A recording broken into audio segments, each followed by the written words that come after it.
I wanted to do Instant Mother, but I saw that that one already had a live read. And I do try to variety things up and give stuff that doesn't have a live read yet. So instead, let's go for The Mailmare and I by Max Beezy. None of these chapters are short.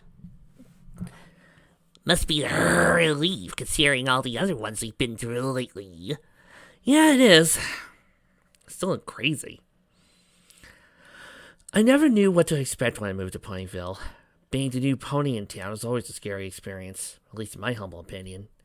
Upon first moving in, however, I got more than a few enjoyable welcomes. The folks seemed nice, I received a surprisingly inventive song from an easily excitable pink pony, and my new place was comfortable and, for the lack of better words, quite lovely. It was much better than my original place, which was an apartment in Manehattan, a city where all its hustle and bustle, rarely any quiet moments. In the Big Apple, I was a journalist for the Equestrian Sun-Times, not the paper with the best rep. I must admit, but a job was a job. Wait. Is that a period or a comma? Let's read this again. In the Big Apple, I was a journalist for the Equestrian Sun-Times, not the paper with the best reputation, I must admit, but a job is a job. My job was writing articles. Somewhere about the state of Equestria, which was my least favorite topic, as my editors always wanted me to get to the tragic side of things. Other times, I did informational pieces about what's best play for film to see, or restaurant of the week. What I really enjoyed most of all was writing stories. Every so often, my editor would allow me to write a short story of any genre. Those were the articles I would get the most praise for. The genres I would come back to the most were adventure, mystery, and even comedy. I always liked the humor, so not many ponies were aware I even had a sense of it. I nearly kept to myself, never really stood out amongst the crowd, but I hoped that my writing would do that for me. And so I always wanted to be an actual writer, rather than write articles. Write articles? What is writing the articles? I wanted to write full-length books, plays, even a movie every now and again. It didn't matter. I wanted to write full-length books, plays, even a movie every now and again. So my purpose was to tell stories. If my cueing work was any indication, I was good at it, but I felt it could be better, as most normal writers normally feel. If I just moved to someplace quieter, that's where Ponyville came in. It was hard to think that with that giant metropolis producing so much noise. A change of scenery was exactly the thing I needed to write the story I was meant to write. The one that would finally get me to the pantheons of greats. My problem was, what could I write about that could span a novel? Or at very least something in the double-digit page count. A tale of witchcraft and wizardry? How many books have been released about that one fellow, Starskull the Bearded? I lost count. Maybe a story of pirates sailing the seas in search of adventure. Yeah, too predictable. What about a love story? Tapped my hope to my chin for a while, thinking about this possible scenario.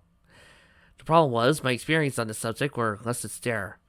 To write a love story, without even knowing the basic principles of the emotion, would be a boneheaded move on my part. I thought about other possibilities, writing down ideas and throwing away quickly as I wrote them. My trash bin was full of rejected ideas and days of moving in. Oh, this is gonna turn into Moulin Rouge, isn't it? As the days went on, my rashes were beginning to wane. The ideas in my head were few, and I soon realized I'd never been outside since I moved in. As much as I liked the quiet, it was beginning to feel too quiet. I hadn't spoken to any pony in weeks. The absurdity had already considered me a weird, antisocial hermit. I had enough. I had to go outside. Maybe the fresh air will clear my head. Maybe that rain has to peace in no time. I was barely 3 hoofs out at the door when I heard a voice call out to me. "Watch out!" the feminine voice said. I had no time to do just that, as I was immediately knocked down by a gray Pegasus, her blonde hair smothering my face. My glasses fell off, landing somewhere on the ground below. Not exactly my ideal morning start. "Oh my gosh, are you okay, mister?" she said in a voice. "Ouch! What in the hell was your problem?" I yelled, pushing her off me. As I got up and found my glasses after a brief search, I got a good look at the assailant. What I saw was a very upset-looking mare, staring at the ground in embarrassment. "I'm sorry, I didn't mean to." She looked at me, but not entirely. Noticed one of her eyes was off. While her left was looking at me, the right seemed like it was looking at whatever was above me. Gasped in horror, afraid our impact had done irreversible damage. I don't think I took it too well at all. Sweet Celestia, did I? She knew I was referring to, and immediately interrupted my shocked state. No, it's fine. My eyes are always like this. Please stop screaming. I stopped, embarrassed by my outburst. I shut my mouth quickly to avoid any more yelling. Any ponies to stop looking at me went back to what they were doing. I sometimes have trouble seeing. It messes up my flying. It won't have it again, I don't think. Don't worry about it, I said, feeling bad for my initial rudeness. Then again, the last thing I expected to happen to me was to get tackled by the ground. Are you okay otherwise? I asked, bringing all of my attention off her eye, strictly on her well-being. I may have been knocked down, but she was the one who crashed. Even though I was a little annoyed, I couldn't ignore that this mailmare might have been injured. Upon my question, her ears perked up, followed by her head. She smiled. Yes, I'm fine, thank you. I've been through worse, believe me. Hey, are you new here? I don't think I've seen you before. Her quick change in attitude surprised me. I didn't know somebody could go from sad to happy so quickly. But she managed to do it without missing a beat. I've been here for a few weeks, but this is my first time outside since moving in. Oh, now I really feel bad for cussing into you. I'll be good to you. Do you like muffins? What? Muffins! You bake them and eat them. They're really good. Unless you bake them with dairy or air force, then they wouldn't really get good muffins at all. I remember when... Her manner of speech was so rapid-fire, I had to stop her quick before she went on a tangent. I put my hoof out the air and interrupt her. I know what muffins are. But yeah, muffins are good. It's perfect! She yelled with enthusiasm. Slowly she grabbed me, shoved me over to a place called Sugar Cube Corner, the bakery owned by who I would know to be the Cake family. The strains on her could be giving the strongest stallion run for his bits. Within seconds, we were in the bakery. A nice pony named Mrs. Cake greeted us with a warm welcome. Hello, Derpy. Fancy seeing you here. Mrs. Cake said with glee. Derpy? That was her name? Strange name, I must admit. Who's your friend?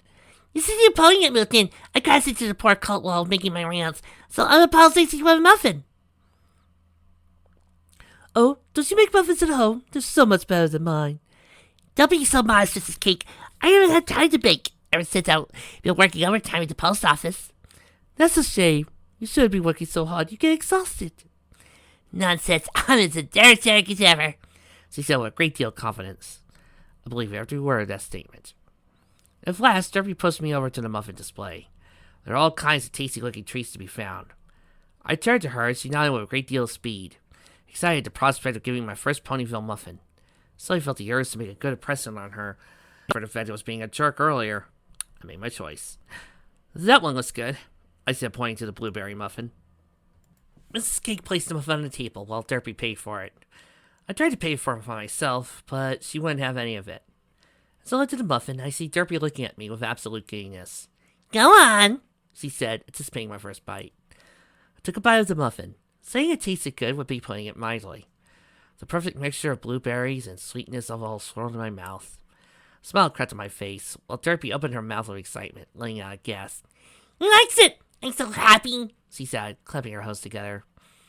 Suddenly, the watch on her hoof beeps. She gasps again, this time in shock. Oh my gosh, I'm like, go!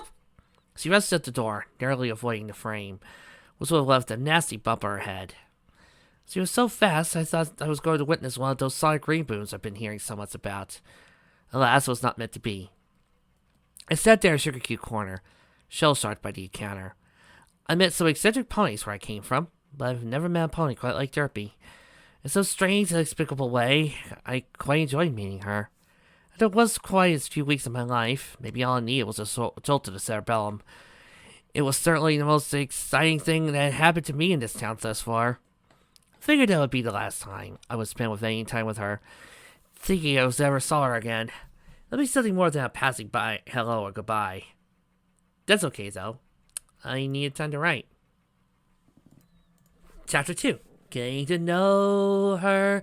Getting to know all about her. The next day, around the afternoon, I heard a knock on my door. Not expecting any pony, I looked out the window to see who it could be. To my surprise, I saw Derpy standing in the door with a smile, and holding a mouse in her mouth by his straps. I opened the door, and she immediately gave me a muffled greeting. I could see a word. What? I could vaguely hear what she was saying. She put the box down. I'm scared. Hello. Oh, hi. How are you? I'm fine. Thanks for asking. How about you? All right, I guess. What's with the box? Derpy pushes the box over to me with her hoof. I felt kind of bad for leaving you like that, so I wanted to make it up to you.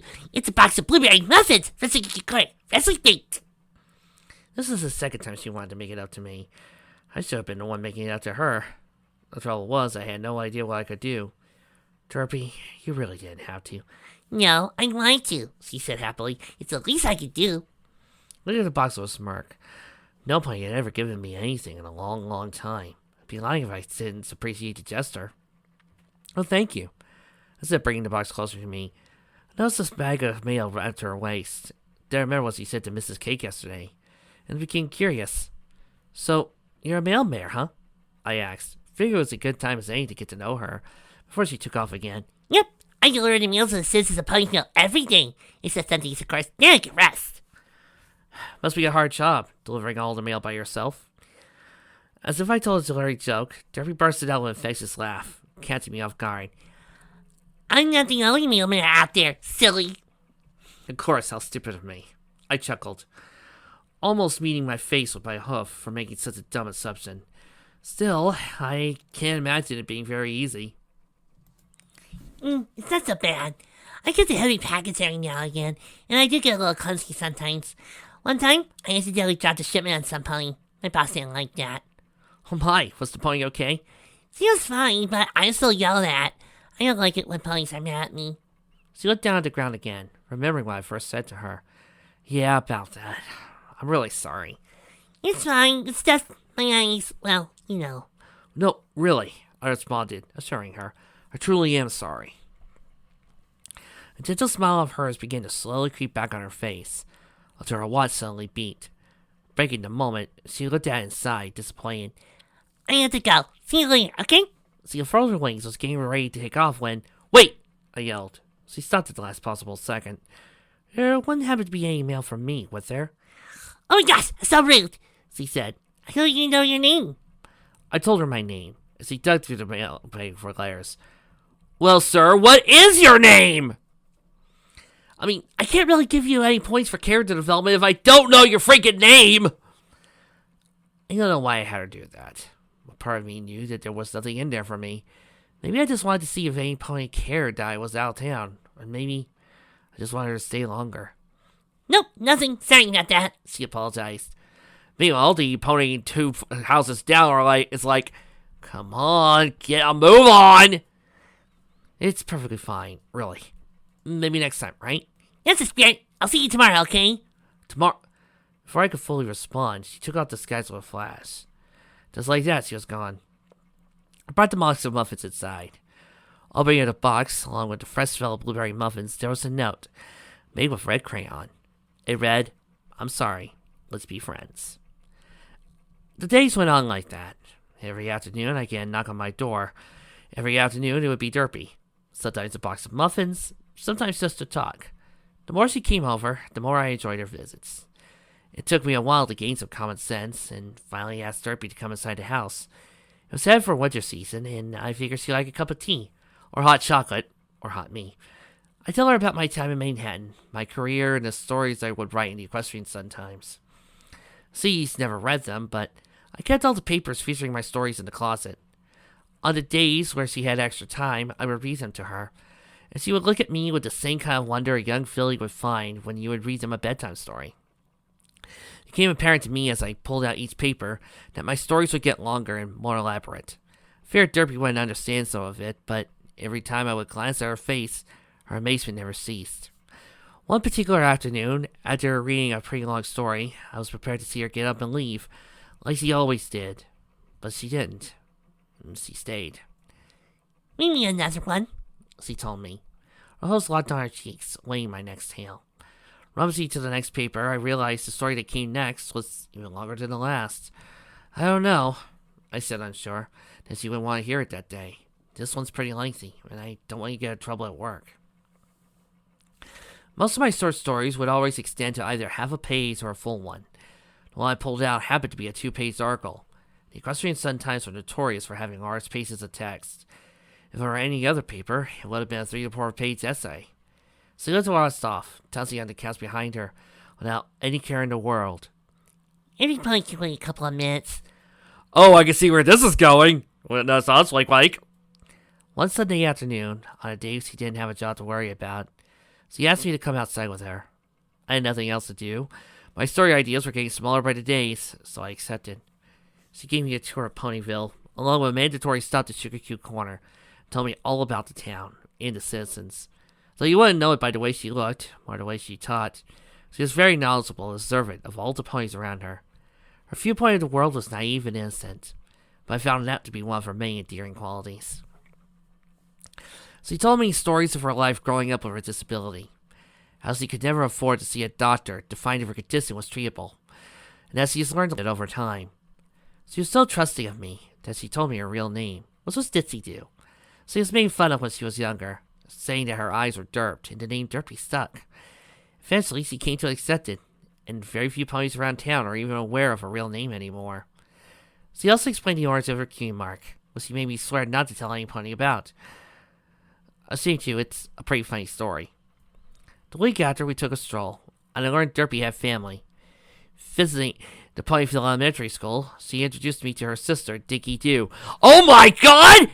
Have we found it? Have we found it at last? It's the legendary fanfic where Dinky is not Derpy's daughter! Trixie is shocked and amazed. I know, it's just... Whoa! I don't know how to feel about this, people. I really don't. I need a moment to recoup.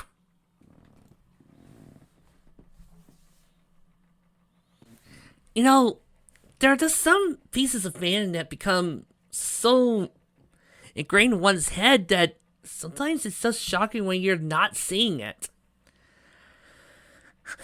Derpy told me how they lost their parents in a tragic accident when Dinky was just a foal. Due to her conditions, he was considered unfit to become Dinky's guardian, despite being siblings. The story she was told was sad, and even brought a tear to my eye. Derpy never found out, though. I managed to hide it from her rather successfully. Although I feel like the author is being a coward. Come on, be a stepdad to Dinky! Dinky was sweet and caring, a perfect sister as she ever saw one. So doesn't mean rude or make fun of Derpy. She looked upon her sister with love and affection. Watching them interact, laugh, and play, it's clear to me how much they missed each other in their times apart. That day, I saw Derpy in her purest form. While she may be as old as me, she was just a fool at heart. In some ways, in many ways, wish she would never have to grow up. She was wonderful, just the way she was. I was surprised at how much I knew about her during my stay. We'd become exceptionally close, and always made a note to spend time with each other. Not every day, but so often you couldn't see one without the other. I adored her company, and she adored mine. We could have been different than when we first met, and we were best of friends. With all the time I spent with her, my writing sessions became less and less frequent. But I didn't care. It was nice to have a friend to talk to.